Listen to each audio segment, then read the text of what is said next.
ஓம் சத்குருவே சரணம். வாத்தியார் மகராஜிக்கு ஜெய். குருவர்களால் கால ரகசிய பற்றி வீட்டில் பார்க்கக்கூடிய விஷயமானது ஒரு அற்புதமான நவராத்திரியோட சில குறிப்புகள். பொதுவாகவே 4 நவராத்திரிகள் ரொம்ப அதிமகா விசேஷமானது. அதில் முக்கியமாக நமக்கு எல்லாருக்கும் தெரிஞ்சது இந்த சாரதா நவராத்திரின்னு சொல்லக்கூடிய புரட்டாசி மாதம் நிறைய பொம்மைகள் எல்லாம் அடுக்கி கொலு வைக்கிற நவராத்திரிகள் மட்டும்தான் பெரும்பாலும் தெரிஞ்சிருக்கோம். பட் ஆனால் 4 நவராத்திரிகள் 4 தூண்கள் போல் இந்த காலம் அப்படின்ட்டு நம்ம வாழ்கிறது இந்த காலத்தில் தான் வாழ்கிறோம். காலம் மீன்ஸ் எப்படி சொல்கிறதுனா, நமக்கு நல்ல காலம் கெட்ட காலம் மாறி மாறி வந்துகிட்டே இருக்கும். சந்தோஷமாக இருந்தால் நல்ல காலம், ஏதாவது புலமிண்டு துன்பப்பட்டு இருந்தால் அது கெட்ட காலம் இல்லையா? ஆக மொத்தத்தில் காலத்தில் தான் வாழ்கிறோம். அந்த காலத்துக்கு தூண்களாக விளங்கக்கூடியது தான் இந்த காலபுருஷ தத்துவம்னு சொல்லுவாங்க. ஒரு ஜாதக கட்டத்தை நீங்கள் எடுத்துட்டிங்கன்னா மேஷம் முதல் மீனம் வரைக்கும் அந்த கால சக்கரத்துக்கு 4 தூண்களாக விளங்கக்கூடியது தான் 4 கேந்திரங்களாக இருக்கும். 4 மூளைகள். அதாவது அதில் மிதுனம் 1, கன்னி 1, தனுசு 1 அண்டு மீனம். இது 4மே 4 கார்னராக இருந்து தூண்கள் மாதிரி இருக்கும். அந்த 4 கார்னரை மீன் பண்ணி தான் இந்த நவராத்திரிகளே அமையும். அதில் மார்கழி மாதம் மட்டும் கொஞ்சம் தள்ளி தை மாதத்தில் இருக்கும். ராஜமாதங்கியோட நவராத்திரி அது. பட் இந்த மற்ற 3மே அந்த கார்னர் ஒட்டியே இருக்கும். அதில் இப்போ இந்த ஆனி மாதம் வரக்கூடியது தான் அந்த ஆஷாட நவராத்திரி. அதுக்கு பேர் வராகி நவராத்திரின்னு சொல்லுவாங்க. இதோட ரொம்ப விசேஷம். வாத்தியார் நிறைய சொல்லியிருக்காரு. இந்த வராகி பூஜைகளுக்கெல்லாம் ரொம்ப இம்பார்ட்டன்ட் பண்ணியிருக்காங்க. நம்ம ஃபஸ்ட்டு இந்த ஜோதிட ரீதியாக இந்த நவராத்திரிலாம் ரொம்ப முக்கியமாக நமக்கு இருக்கக்கூடிய இந்த அவசரமான காலத்தில் ஒரு விளக்கேற்றுறதுக்கே டைம் இல்லை. இதெல்லாம் தேவையாப்பா அப்படின்ட்டு பார்த்துட்டிங்கன்னா நிச்சயமாக தேவை. ஏன் நிச்சயமாக தேவை அப்படி பார்த்துட்டிங்கன்னா, பொதுவாகவே வாத்தியார் ஒரு விஷயத்த வலியுறுத்தி சொல்லுவார்.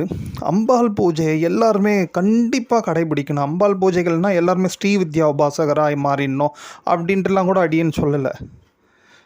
டெய்லி நவாவரண பூஜா, ஸ்ரீவித்யா பூஜா இதெல்லாம் பண்ணிட்டு இருங்கோ அப்படி கூட சொல்லலை.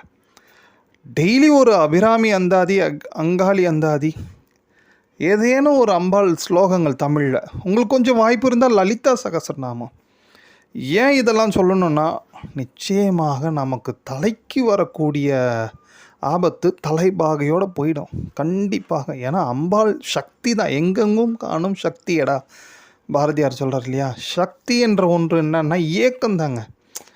நம்ம இயங்கின்றே இருக்கிறோம். நம்ம ஏக்கம் நல்லபடியாக இருக்கணும்னா அதுக்கு ஆதாரமாக விளங்கக்கூடியவை யாருன்னா அம்பாள் தானே. ஸோ அப்போ அவளோட அனுகிரகம் வேணும்ல. நிறைய பேர் யோசிக்கலாம், எல்லாருமே அம்பாளை கும்பிட்டுட்டு தான் நல்லா இருக்கிறானுங்களா அப்படின்ட்டுலாம். அது அவங்களோட விருப்பம். பட் ஆனால் ஃபஸ்ட் ஆஃப் ஆல் நம்ம அம்பாளுக்கு எப்பொழுதுமே நன்றி சொல்லணும். ஏன்னா நம்ம தாய்க்கு நம்ம எவ்வளோக்கு எவ்வளோ கடமைப்பட்டு நம்ம நல்ல விஷயங்களெல்லாம் இந்த தாயை எல்லாருமே கண்டிப்பாக பார்த்துக்கணும். அவங்களோட அம்மாவை. அதில் எந்த விதமான மாற்றமுமே கிடையாது. அதுபோல் லோகமாதாவாக விளங்கக்கூடிய ஜெகன்மாதா அம்பாளையும் நிச்சயமாக டெய்லி கோயிலுக்கு போய் பார்க்க முடியாதுப்பா அப்படிலான்ட்டு நினைக்கிறவங்க இருக்கிறவங்க ஒரு 4 வரி 8 வரி ஸ்லோகங்களால் அவளை தினமும் நினைக்கிறது ஒரு மிகப்பெரிய ஒரு உன்னதமான பூஜையாக அதை அவளே அன்பாக ஏற்றுக்குவாள். ஸோ அதன்படி நீங்கள் இந்த நவராத்திரின்ற ஒரு விசேஷம் என்ன அப்படி பார்த்துட்டிங்கன்னா, இதுக்காக நம்ம நிறைய ஓடிண்டே இருக்கக்கூடிய இந்த காலத்தில் நிறைய ஸ்கிப் பண்ணிட்டோம், மிஸ் பண்ணிட்டோம்னா அதுக்கெல்லாம் ஒரு பரிகாரம். அதாவது சொல்லுவாங்க, இந்த வண்டி பிடிக்க போகிறச்சே வண்டியெல்லாம் மிஸ் ஆகிடுது, கடைசியாக ஒரு வண்டி வருதுப்பா, இதில் ஏறினா தான் நீ ஊர் போய் சேர முடியும் போது அட்லீஸ்ட் அந்த வண்டியிலையாவது நம்ம ஏறி ஊர் போய் சேர்கிறதுக்கு தானே விரும்புவோம்.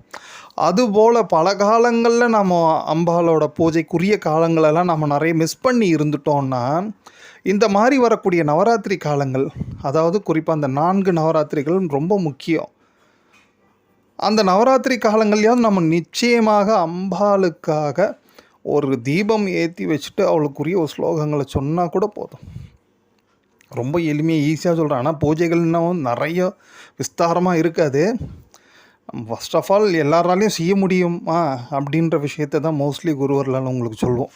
ஸோ அதன்படி இந்த நவராத்திரி ஏன் ரொம்ப முக்கியம், வராகி நவராத்திரிலாம் அப்படி பார்த்துட்டிங்கன்னா, இந்த நவராத்திரி எப்படி இருக்குன்னா, காலபுருஷனுக்கு 3ஆம் இடம்னு சொல்லக்கூடிய மிதுனம் ராசியில் தான் ஆரம்பிக்கும். மிதுன மாதம். அந்த மாதம் என்ன குறிக்கும்? 3ஆம் இடம் ஜோதிடத்தில் வந்து தைரிய வீரிய ஸ்தானம்ட்டு சொல்லுவாங்க. முயற்சி, வெற்றி. இந்த வராகியோட இந்த 4 நவராத்திரியுமே ஒவ்வொன்றும் ஒவ்வொரு விதமான அனுகிரகம். சாரத நவராத்திரினா இந்த கலைமகள், திருமகள், அலைமகள்ன்ட்டு எல்லாரோட 3 தேவர்களோட அனுகிரகத்தை கொடுக்கும். அதுக்கப்புறம் நீங்கள் அந்த தை மாதம் பார்த்துட்டிங்கன்னா மாதங்கி, ராஜமாதங்கி, அதி அற்புதமான, அதாவது வல்லமை, ஆற்றல், இந்த ஆளுமை திறனை கொடுக்கக்கூடியது. அதுக்கப்புறம் பார்த்துட்டிங்கன்னா லலிதா நவராத்திரி ரொம்ப ரொம்ப முக்கியம். ஏன்னா இந்த எல்லா ஸ்லோகங்களும் எல்லாமே வந்து எங்கேருந்து உற்பவித்தது, இந்த சக்தியோட உபாசகர்கள்லாம் தெரியும். எல்லாம் லலிதாவோட அருளால் தான் உற்பத்தி. ஒவ்வொரு தேவியும் இந்த வராகி கூட தேவி லலிதாவோட படைத்தளபதி தான். ஸோ அந்த மாதிரி அவள் வந்து மகாமூலம் யார், இந்த லலிதா பரமேஸ்வரி. ஸோ அவளுக்குரிய ஒரு நவராத்திரி. அதுக்கப்புறம் பார்த்திங்கன்னா இந்த வராகி நவராத்திரி. ஸோ இந்த வராகி நவராத்திரி அந்த காலபுருஷனுக்கு இந்த 3ஆம் இடத்தை அந்த காலத்தில் ஏன் வருது பார்த்துட்டிங்கன்னா, நம்ம ஒவ்வொருவருக்கும் தேவையானது நிச்சயமாக தைரிய வீரியம் தேவை. ஏன்னா இந்த அஷ்டலக்ஷ்மிகளில் எல்லா லக்ஷ்மிகளும் வாத்தியார் உட்பட எல்லா பெரியவங்களும் சொல்லக்கூடிய ஒரு விஷயம் என்னென்னா, எல்லா லக்ஷ்மிகளும் 7 லக்ஷ்மிகள் போனால் கூட ஒரு மனுஷன் ஓரளவுக்கு வாழ்ந்துடலாமா. ஆனால் ஒரு லக்ஷ்மி, தைரிய லக்ஷ்மி போயிட்டான்னா அதுக்கப்புறம் அவனோட லைஃபு, வாழ்க்கை வீணாக போயிடுத்துன்னுவாங்க. ஸோ அதன்படி இந்த ஒவ்வொரு மனிதரும் நம்ம நாளைக்கு இருக்க போகிறோன்ற ஒரு தைரியத்தில் தானே வாழ்ந்துட்டே இருக்கிறோம். ஸோ அந்த தைரியத்தையும் வீரியத்தையும் அதிகப்படுத்தி தரக்கூடியவளாகவும், வாழ்க்கையில் அவ்வப்போது ஏற்படக்கூடிய கஷ்ட நஷ்டங்களால் ஏற்படக்கூடிய பயங்களை போக்கி, குறிப்பாக அக்கம் பக்கத்துலேயோ நமக்கு ஆஃபீஸ்லேயோ ஏதேனும் ஒரு எதிரிகள்ன்ட்டு யாரையும் நம்ம எப்பயும் நினைக்கக்கூடாது. அந்த மாதிரி ஏதேனும் ஒரு எதிர்வினை சக்திகளாக யாராவது இருக்கிறாங்கன்னா கூட அவங்கக்கிட்டேருந்து நம்மளுக்கு ஒரு ரட்சையும் பாதுகாப்பும் கொடுக்கக்கூடிய ஒரு அன்னையாக இந்த வராகி இருக்கிறாங்க. அதனால் அவளுக்குரிய இந்த 9 நாளும் ஒரு தீபம் ஏற்றி வச்சு, அது வந்து தீபத்தை பார்த்துட்டிங்கன்னா வாத்தியார் அற்புதமாக சொல்லியிருக்கிறாரு. வராகிக்கு ரொம்ப பிரீத்தியானது இந்த வேப்பெண்ணெய், விளக்கெண்ணெய், இழுப்பெண்ணெய், இந்த 3ம் கூடிய ஒரு எண்ணெய். ஆனால் அது மோஸ்ட்லி வீட்டில் ஏற்றுவது உத்தமமாக இருக்குமா தெரியல. அதனால் அதை வந்து மோஸ்ட்லி வராகி சன்னதி இல்லைனா வராகி இருக்கக்கூடிய கோயில்களில் ஏற்றுவது ரொம்ப உத்தமமாக இருக்கும். நீங்கள் வீட்டிலன்னா ஆஸ் யூஷுவலாக நெய், நல்லெண்ணெய் இந்த மாதிரி தீபங்கள்லேயே நீங்கள் தீபம் போட்டுட்டு கூட வராகி கவச்சங்கள், வராகிக்குரிய துதிகள், குறிப்பாக வாத்தியார் அருளிய சில விசேஷமான மந்திரங்கள்லாம் கூட இருக்குது. அது இந்த வீடியோவில் உங்களுக்கு வரும். அதெல்லாம் கூட நீங்கள் பார்த்து சொல்லலாம். ஸோ அது மட்டும் இல்லாமல் இப்போ அட் ப்ரெசண்ட் எப்படி இருக்குன்னா, இந்த கிரக சஞ்சாரப்படி ஒரு விஷயத்தை சொல்லிடுறேன். ஏன்னா எப்போயும் பார்த்தாலும் ஏதாவது ஒரு பயமுத்துற மாதிரி அப்படின்னு சொல்லிட்டு போயின்னு இருக்கிறேனே அப்படின்றதுனால தான் மோஸ்ட்லி வந்து கிரகங்களை உள்ளே எடுத்து சொல்கிறதில்ல. இருந்தாலும் இந்த வராகி நவராத்திரி ஏன் ரொம்ப இப்போது அட் ப்ரெசண்ட் முக்கியம்னு பார்த்துட்டிங்கன்னா, இந்த சனீஸ்வர பகவான் அவர் மீனத்தில் இருந்துட்டு அங்கேருந்து 3ஆம் பார்வையால் ரிஷபத்தில் இருக்கக்கூடிய செவ்வாய் பகவானை பார்த்துறாரு.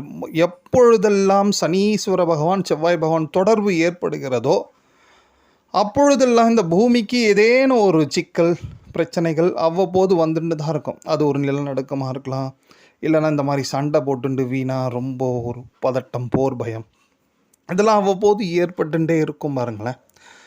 ஸோ இந்த பூமியை காக்கக்கூடிய ஒரு மகாசக்தியாக அந்த வராகி இருக்கிறதுனால இந்த 9 நாளில் நம்ம பண்ணக்கூடிய பூஜையோட பலன்கள் நமக்கு மட்டும் கவச்சமாக இல்லாமல் நம்ம தேசத்துக்கும் ஒட்டுமொத்தமான இந்த உலகத்துக்கும் ஒரு பாதுகாப்பாக இருக்கணும்னா அது ரொம்ப ஒரு நல்ல விஷயம் தானே.